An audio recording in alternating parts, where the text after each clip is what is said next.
इस क्वेश्चन में एक सबस्ट्रेट दिया गया है विच इज डाइऑल, और वो भी विसिनल डाइऑल। विसिनल डाइऑल मतलब जहां पे दो अल्कोहल ग्रुप एडजेसेंट कार्बन पे अटैच्ड है, और अगर सेम कार्बन पे अटैच्ड होता तो हम उसको क्या बोलते हैं, जेमिनल डाइऑल।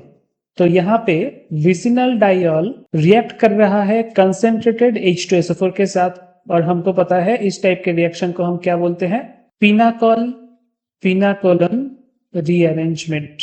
इसमें फर्स्ट स्टेप में क्या होगा, फर्स्ट स्टेप में एक वाटर मॉलिक्यूल एबोलिश होगा कोई भी एक अल्कोहल ग्रुप से। अब आप ध्यान से देखो वाटर मॉलिक्यूल कहां से आएगा, ये OH ग्रुप अगर सल्फ्यूरिक एसिड का यानी कि एसिड मीडियम से एक H प्लस को एब्स्ट्रैक्ट करता है तो it will become OH2 plus, this is a good living group.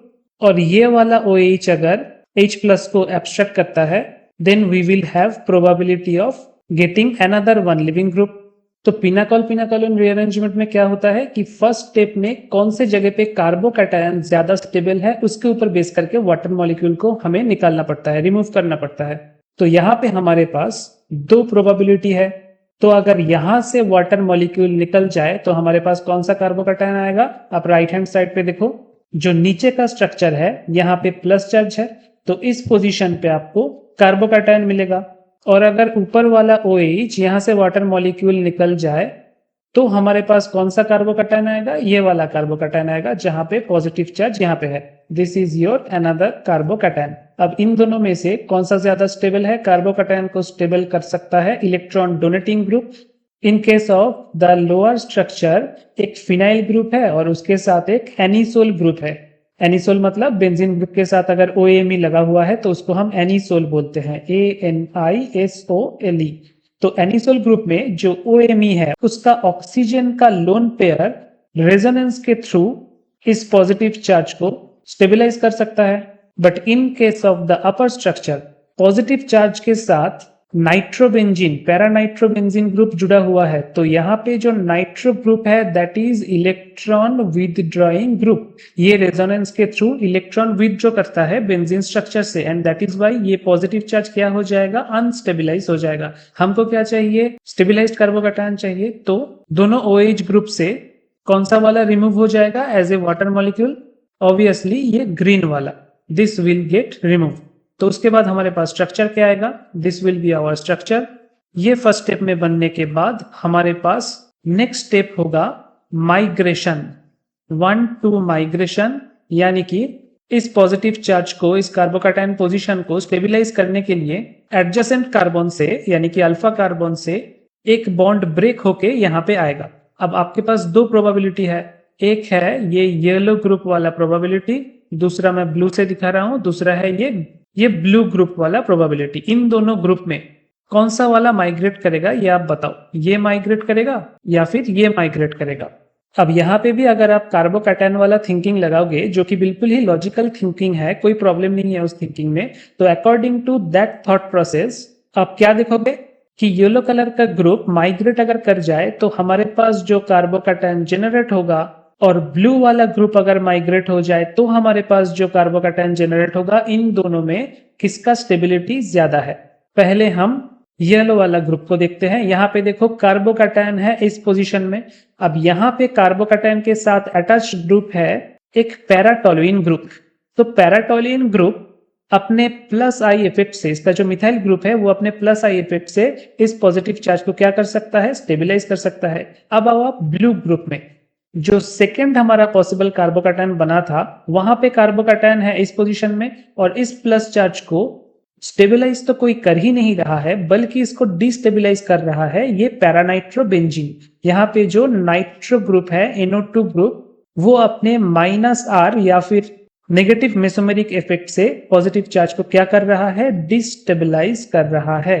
तो उस हिसाब से हमारा नेक्स्ट स्टेप यानी कि माइग्रेशन वाला स्टेप कंप्लीट होने के बाद कौन सा प्रोडक्ट मिलना चाहिए था, ये ऊपर वाला प्रोडक्ट यानी कि येलो वाला प्रोडक्ट बनना चाहिए था, और नीचे वाला रिजेक्ट हो जाना चाहिए था। लेकिन बिल्कुल इसका उल्टा होता है, बिकॉज इन पिनाकोलन रीअरेंजमेंट, ये आप ध्यान रखना, जो 1-2 माइग्रेशन होता है this is your second step.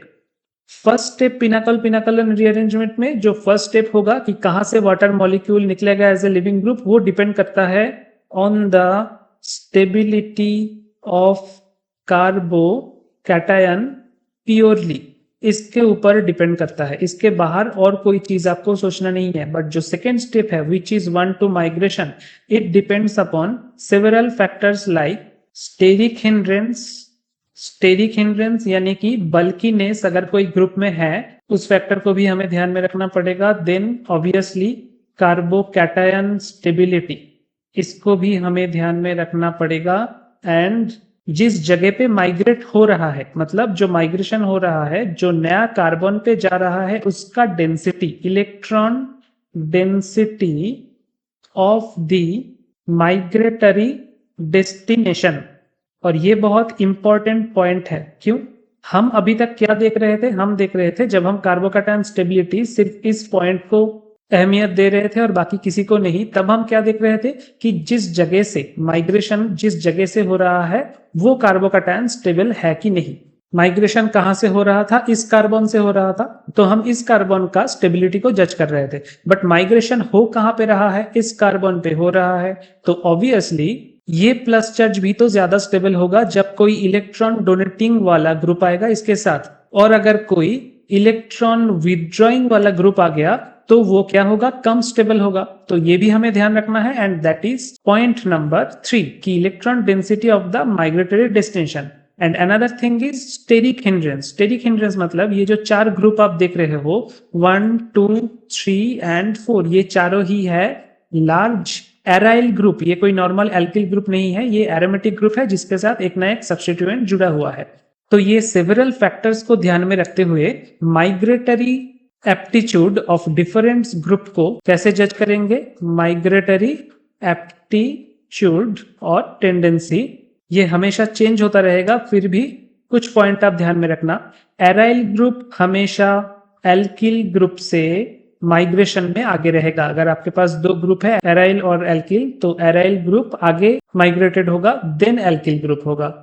Second चीज आप क्या ध्यान में रखोगे कि अगर एराइल ग्रुप है तो उसमें 2 तरीके का ग्रुप रह सकता है, इलेक्ट्रॉन डोनेटिंग ग्रुप और इलेक्ट्रॉन विदड्रॉइंग ग्रुप, है ना। एराइल ग्रुप के साथ 2 तरीके का सब्स्टिट्यूएंट रह सकता है। फॉर एग्जाम्पल, ये अगर आपका एराइल ग्रुप है, अगर NO2 है, दैट मीन्स ये हो गया इलेक्ट्रॉन विदड्रॉइंग ग्रुप। और अगर इसके साथ एनिसोल है यानी कि OMe ग्रुप है, तो ये हो जाएगा इलेक्ट्रॉन डोनेटिंग ग्रुप। तो तब हमको जज करना है ये जो इलेक्ट्रॉन डोनेटिंग ग्रुप है वो पैरा पोजीशन में है या फिर ऑर्थो पोजीशन में है। अगर ये पैरा पोजीशन में है, जैसे कि यहाँ पे OMe कहाँ पे है? पैरा पोजीशन पे है। यहाँ पे बाकी सब्स्टिट्यूएंट अगर लगा हुआ है तो OMe is in the para position, तो ये माइग्रेशन पावर को बढ़ाएगा। It will increase the migration और migratory power of the aryl group. लेकिन अगर ऑर्थो पोजीशन में है, फॉर एग्जांपल यहाँ पे आपका सब्स्टिट्यूएंट लगा हुआ है, जो भी है आपका मॉलिक्यूल, यहाँ पे है एक बेंजीन रिंग और साथ में ऑर्थो पोजीशन में OMe obviously electron donating group है, लेकिन यहाँ पे ऑर्थो पोजीशन में है। इन दैट केस ये माइग्रेटरी एप्टीट्यूड को लो कर देगा, यानी कि it will decrease the migratory power. ये आपको ध्यान में रखना है। And in case of electron withdrawing group, चाहे कहीं पे भी हो, चाहे ऑर्थो पोजीशन में हो इलेक्ट्रॉन विदड्रॉइंग ग्रुप, या फिर पैरा पोजीशन में हो, या फिर मेटा पोजीशन में हो, it will always decrease the migratory power को ये हमेशा डिक्रीज करेगा। अब हमारे क्वेश्चन में थोड़ा सा आसान इसलिए हो गया क्योंकि यहाँ पे सभी पैरा पोजीशन में है। इस स्ट्रक्चर में आप देखो, मैं और एक बार दिखाता हूं बाकी लाइन को रिमूव करके। फर्स्ट स्टेप के बाद ये था आपका स्ट्रक्चर। अब आप यहाँ पे देखो, जो चारों के चारों ग्रुप है, ये तो है सिर्फ फिनाइल ग्रुप, ये है इलेक्ट्रॉन डोनेटिंग ग्रुप, कहां पे है? पैरा पोजीशन में है। ये है इलेक्ट्रॉन विदड्रॉइंग ग्रुप, कहां पे है? पैरा पोजीशन में है। ये भी है इलेक्ट्रॉन डोनेटिंग ग्रुप, कहां पे है? पैरा पोजीशन में है। This is EDG electron donating group and this is EWG electron withdrawing group. हमने अभी रूल क्या देखा? हमारा कंफ्यूजन क्या हो रहा था कि ये वाला ग्रुप माइग्रेट करेगा या फिर ये वाला ग्रुप माइग्रेट करेगा। हमने अभी अभी रूल क्या देखा कि अगर electron donating group para position में लगा हुआ है तो वो माइग्रेटरी एप्टीट्यूड को बढ़ाएगा। सो इलेक्ट्रॉन डोनेटिंग ग्रुप यहाँ पे है, ये माइग्रेटरी एप्टीट्यूड को बढ़ाएगा। और अगर पैरा पोजीशन में या फिर कोई भी पोजीशन में इलेक्ट्रॉन विथड्रॉइंग ग्रुप लगा हुआ है तो वो माइग्रेटरी एप्टीट्यूड को कम करेगा। तो यहाँ पे इलेक्ट्रॉन विथड्रॉइंग ग्रुप यानी कि NO2 पैरा पोजीशन पे लगा हुआ है, तो ये ग्रुप तो माइग्रेशन नहीं करेगा। कौन सा ग्रुप माइग्रेशन करेगा? ये वाला ग्रुप माइग्रेशन करेगा। तो what will we get? After migration we will get this compound. आप भूलिएगा मत, सब जगह पे एक एक OH ग्रुप लगा हुआ है। इसका रोल अभी क्या होगा? सिंपली ऑक्सीजन के ऊपर जो लोन पेयर है, ये लोन पेयर यहाँ पे डबल बॉन्ड बनाएगा and this H plus will be consumed by HSO4 minus. So finally हमारे पास जो प्रोडक्ट आएगा that will be C double bond O।